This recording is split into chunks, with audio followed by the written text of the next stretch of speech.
नमस्कार दोस्तों, स्वागत है आप सबका हमारे YouTube चैनल में। ये वीडियो MCQs के रिलेटेड रहेगी, जिसमें टॉपिक रहेगा drawing and acceptance. Theory class already हम कर चुके हैं। वीडियो का लिंक इस डिस्क्रिप्शन में दिया गया है। जिन भी हमारे व्यूअर्स ने वीडियो नहीं देखा थ्योरी का, वो काइंडली जरूर देखें। तो चलिए आगे बढ़ते हैं। What happens to the drawings liability after they accept a bill of exchange? जब भी ड्रॉई अगर एक बार बिल को एक्सेप्ट कर ले तो उसकी लाइबिलिटी वो फुली लाइबल है, वो एक्सेप्टर बन जाता है। The drawee becomes the acceptor and is legally bound. Yes, the correct option is C.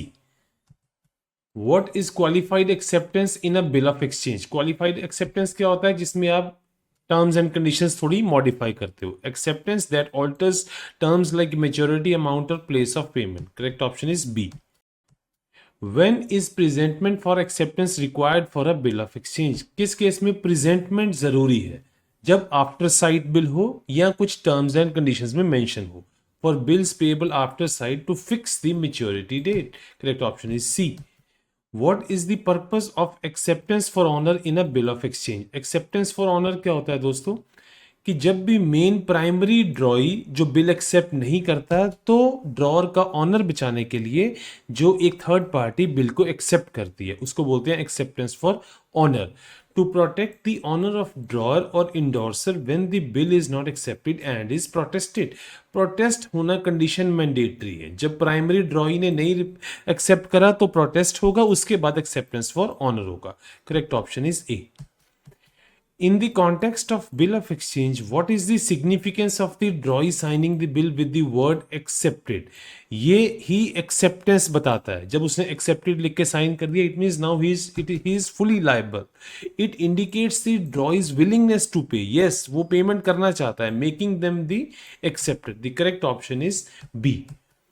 Under what condition does a drawee in case of need becomes relevant? Drawee in case of need कब आएगा?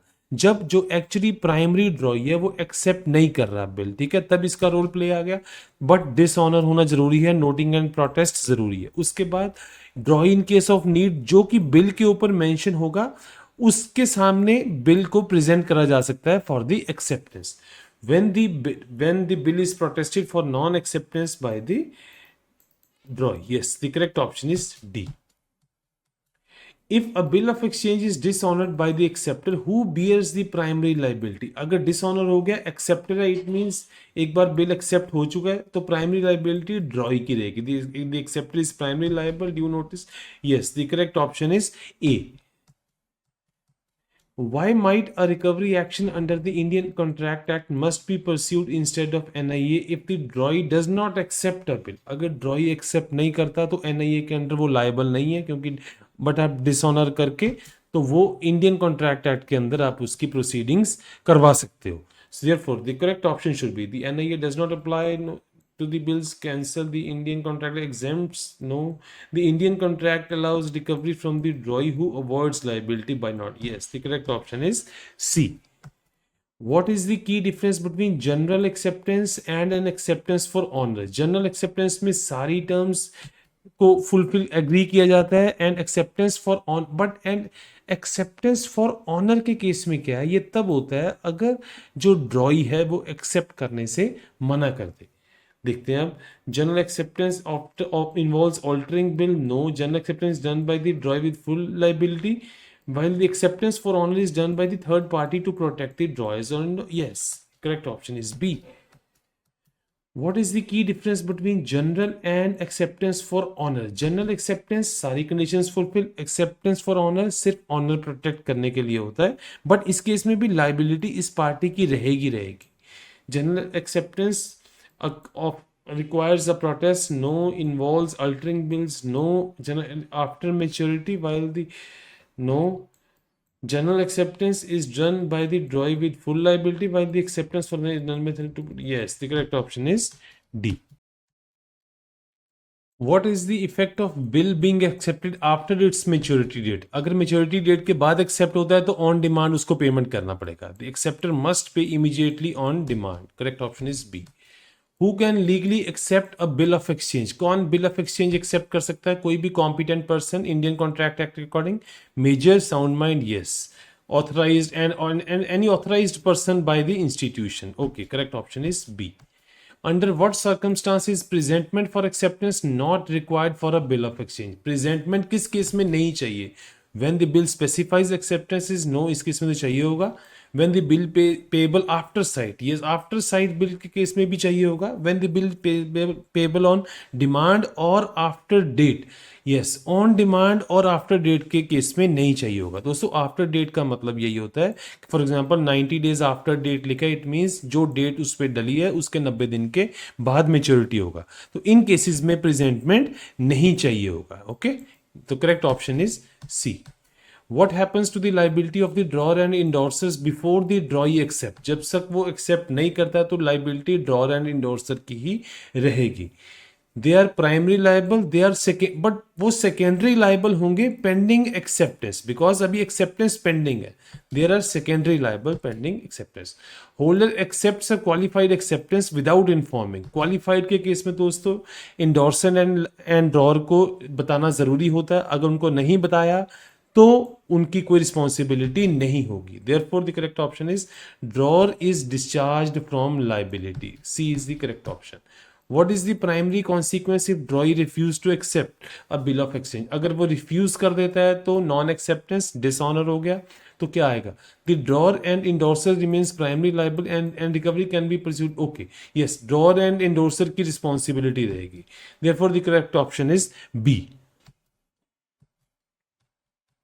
How does a qualified acceptance differ from general acceptance? Qualified के case में alter की जाती है terms and condition, general के case में fully accept की जाती है. ठीक है, क्वालिफाइड ऑल्टर्स, यस, उसमें फिर लाइबिलिटी उतनी रह जाती है एक्सेप्टर की जितनी उसने एक्सेप्ट करी हो. ठीक है, वाइल जनरल में फुल लाइबिलिटी रहती है. Therefore the correct option is B. When a bill is accepted for honor, who is primarily responsible for payment if the original drawee fails to pay on maturity? अगर accept कर लिया, responsibility ले ली, liability acceptor की रहेगी. अगर नहीं होता तो वही रिस्पॉन्सिबल है. The person who accepted the bill for the honour, yes, अब बिल एक्सेप्ट कर लिया, यस, प्राइमरी लाइबिलिटी इसकी रहेगी. बट जब मेच्योरिटी आएगी एक बार ये प्राइमरी ड्रॉई को पूछ लेगा कि भाई तूने पेमेंट करना है कि नहीं करना. अगर नहीं करना तो फिर यही रिस्पॉन्सिबल है, the person who accepted the bill for honour. Why is presentment for acceptance necessary for bill payable after sight? After site के केस में जरूरी है प्रेजेंटमेंट, बिकॉज जो मेच्योरिटी है वो तभी फिक्स होगी अगर प्रेजेंट करा जाएगा, और प्रेजेंट के बाद ही वो एक्सेप्ट करा जाएगा to fix the maturity date. Okay, if a bill of exchange is dishonored by non-acceptance, what is the legal recourse available? अगर dishonored by non-acceptance हो गया तो आप इंडियन कॉन्ट्रैक्ट एक्ट के अंदर केस फाइल कर सकते हो. Okay, the holder can pursue recovery against the drawer and endorser under Indian Contract Act. Okay. What is the legal effect of drawee accepting a bill of exchange before its maturity date? अगर maturity date से पहले bill को accept किया जाता है तो क्या होगा? तो maturity पे पेमेंट करना होगा. The drawee becomes acceptor and is liable to pay on the maturity. Correct option is B. What distinguishes a demand bill from a bill payable after sight in terms of presentment? Demand bill के case में presentment जरूरी नहीं है, after site के case में presentment जरूरी है.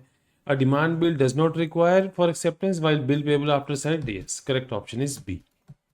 Who bears secondary liability if bill of exchange is dishonored by the acceptor? अगर एक्सेप्टर नहीं पेमेंट करता तो secondary liability drawer and endorser की होगी, प्राइमरी एक्सेप्टर की खुद की होगी. Correct option is B. Under which legal framework can recovery be pursued if drawee refuses to accept a bill of exchange? अगर रिफ्यूजल है, एक्सेप्ट नहीं करता, तो इंडियन कॉन्ट्रैक्ट एक्ट के अंदर आप कर सकते हो. Correct option is B. What must be clearly stated in acceptance for honor to make it valid? Acceptance for honor के केस में that it is for honor and whose honor is being protected, ये लिखना जरूरी है. What happens to the liability of the drawer and endorser after a bill is accepted by the drawee? Drawee ने accept कर लिया, primary liability drawee की रहेगी, secondary liability drawer and endorser की रहेगी.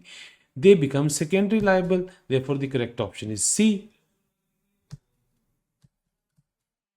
When is a bill of exchange considered a demand bill? Demand bill का मतलब क्या है? When it is marked at side on presentment, means जब demand पे वो पेमेंट करना होगा, उसका मेच्योरिटी तभी हो जाएगा when it is marked at sight and on presentment.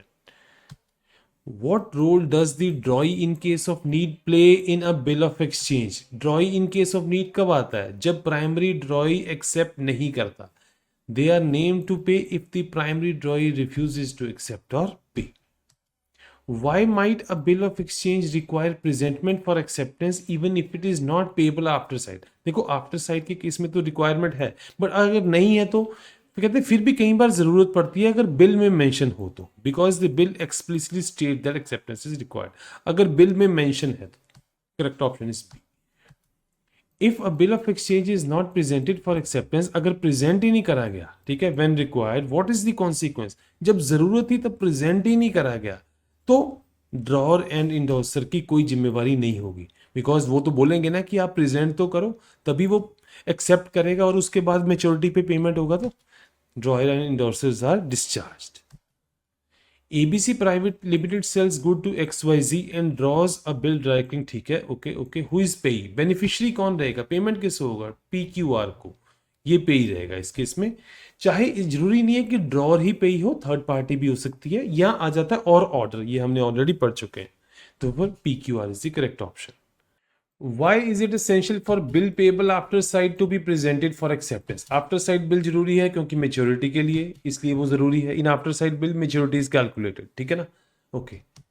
Which of the following statement is correct regarding the capacity to draw or accept the bill?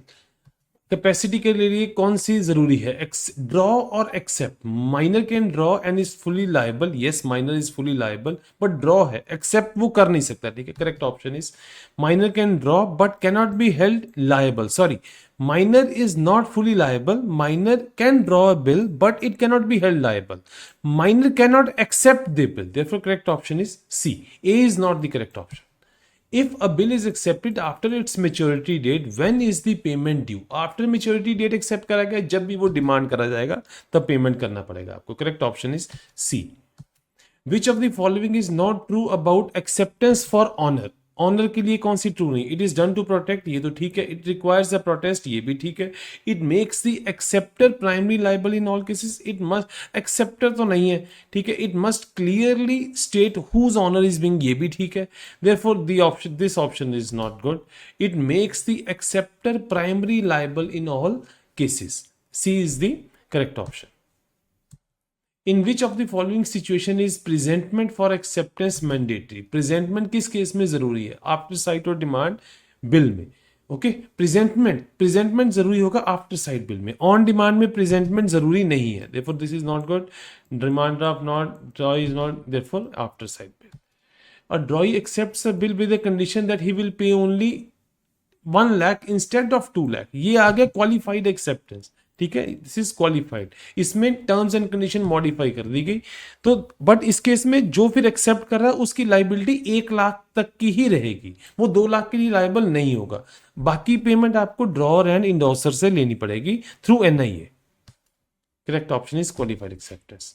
Who is liable on A bill of exchange before it is accepted by the ड्रॉई? अगर ड्रॉई ने accept नहीं करा तो कौन liable होगा, drawer and endorser are liable, correct option is C. If the drawee refuses to accept the bill and avoids liability, under which law can drawer still recover the money? किसके case में, अगर उसने accept नहीं करा तो क्या होगा, Indian contract act के अंदर आप उस पर केस फाइल कर दो, आप रिकवरी का केस डाल सकते हो, अगर आपकी उसकी लाइबिलिटी बनती है तो वो अगर एक्सेप्ट ना करके वो बच नहीं सकता, बट उसका जो केस लॉ है वो चेंज हो जाएगा, correct option is C. A company wants to accept a bill of exchange. Who among the following can legally do so? Company के केस में ऑथराइज्ड पर्सन ही होता है, ठीक है, जिसको एमओए एंड एओए में वो मेंशन होना चाहिए, ठीक है, okay, C is the correct option. In which of the following cases is presentment for acceptance is not required? Presentment किस केस में जरूरी नहीं है? The bill is payable after sight में तो जरूरी है, as a future date, payable at a fixed period, the bill is not traceable, bill is payable at a fixed period, इस केस में प्रेजेंटमेंट जरूरी नहीं होगा, प्रेजेंटमेंट सिर्फ एक केस में चाहिए होता है, वो है डिमांड आफ्टर साइट बिल में या उस बिल में जिसमें कि बिल में ही मेंशन किया गया हो, बाकी सारी केस में प्रेजेंटमेंट जरूरी नहीं है। In the event of dishonour bye non payment, who is primary liable? Non payment के लिए अगर है तो इट मींस बिल एक्सेप्टेड है तो ड्रॉई ही लायबल है, एक्सेप्टर ड्रॉई एंड एक्सेप्टर के केस में दोनों ठीक है, but acceptor is more reliable, therefore acceptor is okay, because acceptor जरूरी नहीं है ड्रॉई होगा, ड्रॉई इन केस ऑफ नीड भी हो सकता है, एक्सेप्टेंस फॉर ऑनर भी हो सकता है, therefore acceptor is okay. Which of the following alters the liability and results in qualified acceptance? Qualified acceptance में आप कंडीशंस चेंज करते हो तो क्या आएगा?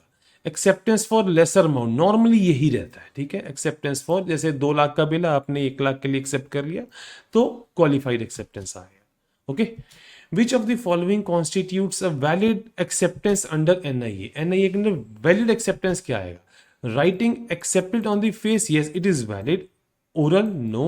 Signature, no. On separate paper, no. Bank transfer, no. Writing, accepted.